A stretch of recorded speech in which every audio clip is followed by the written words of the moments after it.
They're the famous faces known for dominating in the kitchen. But this year, these chefs have come under fire for all the wrong reasons. That is perfect, so fragrant. Showing a little bit of respect. G'day. Celebrity chefs. We love them on TV. But away from the small screen, there is something we don't love about Manu, Jamie, Neil, Zumbo, Gordon, Heston and some of their cooking colleagues. Their restaurants. A lot of them have come a real cropper. They're all trained to cook. They're not trained to run businesses. It's about to get crazy in here. This is one of my beautiful restaurants that I'm super proud of. Proud didn't pay the bills for Jamie Oliver. His Italian chain of Aussie restaurants collapsed in the last week, now in the hands of administrators. It's accessible and it's affordable. Hopefully Jamie can afford the reported $10 million debt his international restaurants are now running at. Where's your L plate? Who'd have thought 44-year-old Manu Fidel would be on his L plates and caught for unsupervised driving? But he's also an L plater when it comes to business. The My Kitchen Rules judge has had 4 restaurant fails in recent times, including Melbourne's Le Grand Cirque that closed just 4 months after it opened. And Duck In, Duck Out that became a lame duck in less than a year. With these restaurants, you're paying for the celebrity rather than the food. Apparently diners expecting to see Manu at his eateries were continually left disappointed because he was, well, busy with his TV commitments and living elsewhere. And we get left with what? Replacement chefs? And then people wonder why people don't want to go to the restaurants. For an expensive night out, says our entertainment reporter Andrew Mercado. All you're really going to get out of it is an Instagram post to say that you've been there. It's unlikely fabulously rich chef Heston Blumenthal has ever been to the volcanic rock known as Nevis Island in the Caribbean. But while his chefs cooked at Dinner by Heston Blumenthal at Melbourne's Crown, his accountants are allegedly cooking the books on Nevis. A Fairfax investigation is reporting Heston's restaurant empire is run through the island tax haven, allegedly resulting in him paying no company tax here in Australia.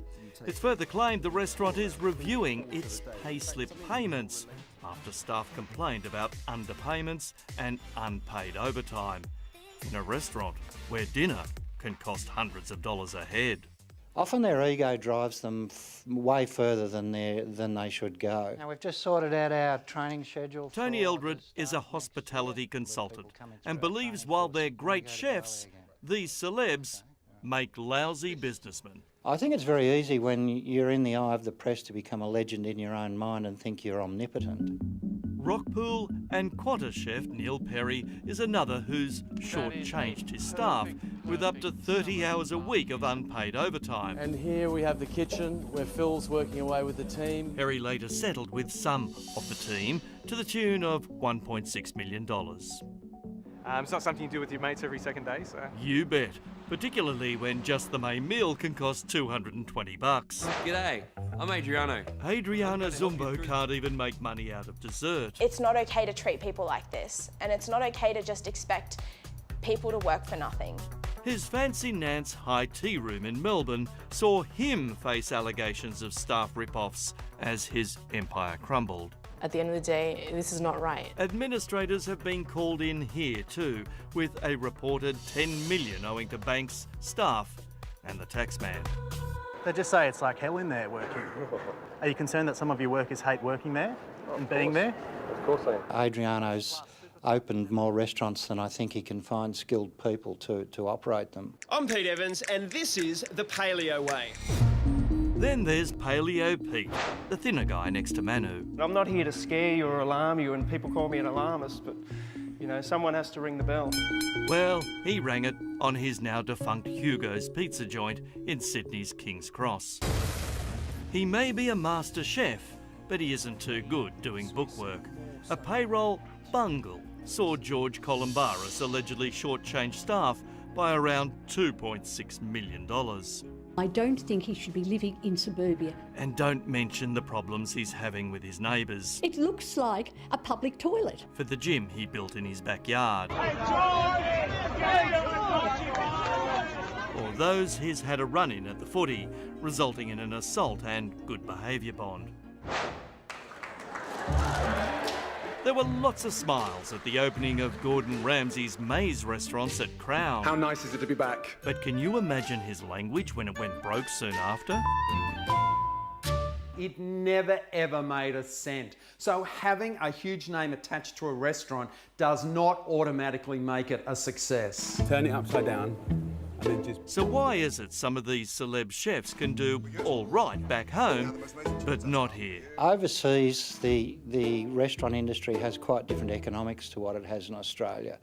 And they're often highly successful, have low labour rates over there, but when they move to Australia, they find that everything's a lot more expensive and a lot different to what they're used to, particularly our labour rates, but the price of ingredients. Please welcome Shannon Bennett. But MasterChef guest judge Shannon Bennett is a local and a Chef of the Year. It's an honour, but I really think that I probably don't deserve this award. His ripped-off builder agrees. It was all going well until I asked for some money. A lot of people after you. So too the guy who wasn't paid for putting in the lobster tank in Shannon's restaurant, Vue de Monde, where a tasting plate cost $275. I can't even really understand why he hasn't paid it. He would have made more in tips that day. You got anything to say? Mate, the lobster tank, the butcher, the builder. Seems our affinity with TV chefs is limited to just that, the TV. Enjoy. And it usually ends up in tears. I don't even know any celebrity chefs. Ta-da! But I bet she knows Ronald and the Colonel, where business is reportedly booming. Look, I reckon you're better off spending your money on buying one of the cookbooks. At least you've got that for life and you can try some of the dishes than some of these overpriced restaurants that really is just one night of your life and it's cost you a lot of money. Yeah, it's a tough business, but it does sound like they bit off a little more than they could chew.